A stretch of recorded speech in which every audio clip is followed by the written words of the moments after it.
c'est jamais arrivé, donc elle a forcément une place très importante, en tout cas dans quelques années, quand on racontera l'histoire de ce club. On est à l'aube de nos 100 ans, donc dans quelques saisons, on va se rétro-projeter sur les 100 dernières années.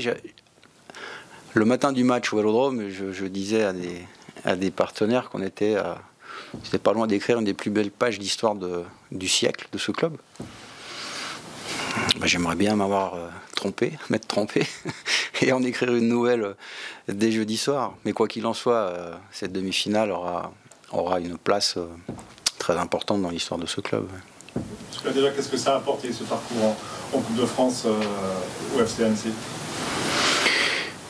Qu'est-ce que ça a apporté? Ça a apporté beaucoup de visibilité, en fait.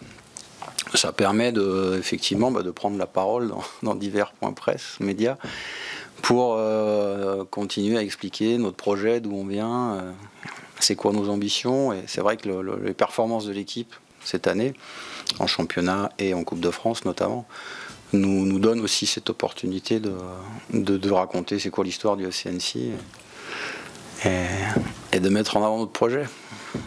Et justement, quelques mots, c'est quoi l'idée de ce projet? Le projet, c'était il y a quelques années, la volonté de réinscrire le Football Club d'Annecy dans l'échiquier professionnel, mais de façon pérenne, pas comme dans les années 90 où malheureusement la période a été de courte durée. On a fait 4 ou 5 saisons, je crois, de mémoire. Donc l'idée, voilà, c'est de prendre son temps, c'est d'y aller tout doucement, même si là on est happé par les contraintes et les enjeux du haut niveau. Mais quand on a écrit le projet des 20s en 2017 avec quelques actionnaires encore présents au club, l'idée c'était d'aller toucher le niveau national, de s'inscrire dans le temps et de retoucher à un horizon. On avait appelé ça les 20s, on ne savait pas trop le caler dans le temps, mais c'est vrai que les performances de l'équipe ces dernières années ont accéléré un peu les échéances et on en est très heureux. Poser la question à Malienne, choisir une Coupe de France et tout ce qui va avec derrière, ou le maintien comme président? Moi, je me suis même pas posé la question. Comme l'a dit le coach, la Coupe de France, c'est une formidable parenthèse. Évidemment, on va la jouer à fond, cette parenthèse, mais il n'y a pas débat, en fait. Nous, notre focus, c'est la fin de la 38e journée. Notre regard, il ne se projette pas sur le Stade de France fin avril, c'est la fin de la 38e journée. Il faut que le FC Annecy ait mis 4 clubs derrière lui pour repartir en Ligue 2, point, c'est tout. Voilà, on sait depuis le départ qu'on devait lutter sur une saison qui serait longue et difficile. Alors difficile, elle l'est, on n'a rien inventé. Hein. Alors on est en position, on a notre destin entre nos mains en fait aujourd'hui. Hein, si on fait une fin de saison qui est dans la continuité de ce qu'on fait depuis une trentaine de journées, il n'y a pas de raison qu'on se maintienne pas. Longue elle est, et elle est un peu plus longue que prévu puisque le parcours de coupe nous rajoute des matchs. Alors on va pas s'en plaindre, mais quand on a le budget qui est le nôtre, on n'a pas des effectifs pléthoriques, on n'a pas la possibilité de faire jouer 70 joueurs dans la saison, donc ça tire un petit peu sur les organismes. Malgré tout, il ne pouvait pas quand même un peu rêver, ce Stade de France? Bien sûr. Et c'est pas parce qu'on rêve qu'on va devenir fou non plus. Hein.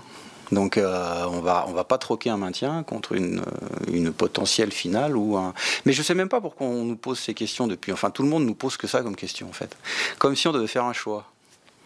Non, mais il n'y a pas de choix à faire. Notre objectif prioritaire, principal, c'est le maintien en Ligue 2. Après, on a la chance de vivre un truc formidable en Coupe. On va le jouer, on va jouer crânement notre chance. Mais il n'y a pas à opposer les deux choses. Il n'y a pas à les opposer. Si on se maintient, la saison sera réussie. Si on se maintient avec une finale à la Coupe de France, elle sera magique. Si on se maintient avec une victoire au Parc de France, ce sera extraordinaire. Mais il faut qu'elle soit déjà réussie, la saison. Mais les échéances ne sont pas dans le même tempo. Jeudi, on va tout faire pour se qualifier, évidemment. Et puis dès lundi, on se remet focus sur les enjeux de notre saison. Et on a une fin de saison qui s'annonce palpitante et qu'il ne faudra pas louper. Par rapport à l'objectif de toi et de tous les actionnaires de remettre la ville sur l'échiquier français du coup, est-ce que tu sens dans la ville, dans la région, un engouement autour de la saison, de l'épopée de la Coupe de France? Mais ça, c'est pareil. Il faut vivre à Annecy pour le ressentir. Ça fait des années, nous, qu'on sent qu'il y a un engouement autour du projet du FC Annecy. On faisait partie des plus belles affluences de CFA. En national, c'était pareil. On joue un match de montée devant un guichet fermé à 13 500 personnes. Jeudi, c'est notre 4e guichet fermé en 7 mois. Enfin, je veux dire, c'est quand même des signes assez forts pour montrer qu'il se passe un truc à Annecy, mais c'est pas récent. Je veux dire, la ville d'Annecy s'est pas réveillée derrière le FC Annecy parce qu'on a fait un truc incroyable au Vélodrome. Par contre, c'est vrai que ça décuple un certain nombre de choses. Jeudi, la ville d'Annecy sera aux couleurs du club, ça c'est sûr. On voit bien l'engouement des commerçants, des supporters. Si on avait eu 40 000 places, on aurait rempli le stade. Il y a eu combien de demandes justement? Ouais, c'est inquantifiable, parce que c'est inquantifiable, mais on aurait fait 3 fois plus sans problème. Sans problème. À Marseille, on n'a pu en amener que 1000, parce qu'on n'avait pas plus de place. On aurait pu en amener 2-3 000 si on avait pu. Non, c'est un formidable engouement, mais c'est à l'image aussi de... Tu évoquais les actionnaires, mais les actionnaires, ce sont des gens du territoire, ce sont des entrepreneurs du coin. Aujourd'hui, notre club partenaire, c'est près de 200 entreprises. C'est 200 entreprises qui soutiennent et qui accompagnent notre projet, alors dans sa globalité, hein, que ce soit sur le projet de formation des jeunes, soit sur la fondation, que ce soit sur cette équipe pro. Et on voit bien, dans les affluences, on touche les 7000 personnes de moyenne au Parc des Sports à Annecy. C'est la moyenne de la Ligue 2. Vous connaissez nos infrastructures. Vous voyez bien que ce qu'on propose comme spectacle, et je ne parle pas de qualité de jeu, je parle dans l'expérience d'un supporter quand on propose un match de Ligue 2 à Annecy à quelqu'un, c'est pas ce qu'on a pu vivre à Nîmes ou ce qu'on voit à Bordeaux, à Toulouse, à Saint-Etienne, à Sochaux, à Metz, enfin je peux vous citer tous les clubs comme ça. Donc on est quand même fortement lesté pour capter des gens au stade, et on fait quand même 7000 de moyenne. Donc c'est bien que les gens, pour qu'ils viennent au stade, je peux vous assurer, c'est un vrai engagement. Faut galérer pour se garer. Faut galérer pour passer les sas d'entrée parce que ça bouchonne. On n'a pas une offre FNB sur le parvis du stade qui permet une expérience comme on le souhaiterait, mais on va y travailler. Vous êtes à 8 couloirs d'athlée et les sauts en longueur avant de voir un joueur. Enfin, je veux dire, on est quand même lesté tout un tas de trucs, mais malgré tout, on a 7000 spectateurs de moyenne. Je peux vous assurer que si demain, après-demain, on a un petit stade où les gens sont proches du terrain, mais c'est 2000 personnes de plus à chaque match, minimum. Sûr, je vous le signe.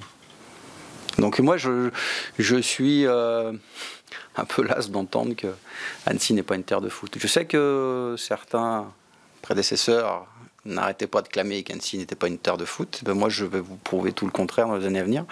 Quand je dis moi, c'est le FC Annecy, c'est le club. C'est que si on arrive à s'installer durablement dans cette division et qu'on arrive à moderniser l'outil pour tendre vers l'exigence du haut niveau, vous verrez qu'il y aura de plus en plus de monde au stade. Il y a des avancées significatives par rapport à ça, justement? Au même titre qu'on sent un engouement chez les supporters, chez les partenaires, on ressent les mêmes choses auprès des institutions et de la ville d'Annecy notamment.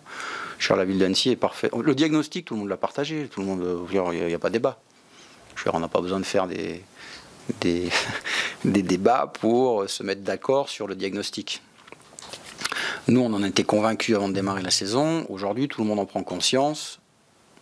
À force de voir des matchs, de se déplacer, d'aller voir aussi un petit peu à l'extérieur ce qui se passe. Bon, voilà, maintenant, on a déjà ce point de départ qui est fait, c'est qu'on est tous unanimes sur le diagnostic. Maintenant, c'est de savoir comment on co-construit les étapes d'après pour que, dans le temps, on arrive tout doucement à faire de ce stade un écrin de football qui doit répondre à l'exigence du haut niveau. Parce que sinon, on sera lesté indéfiniment. Et on ne pourra pas lutter. On ne boxera pas dans la même catégorie. Mais on y travaille. Ardemment.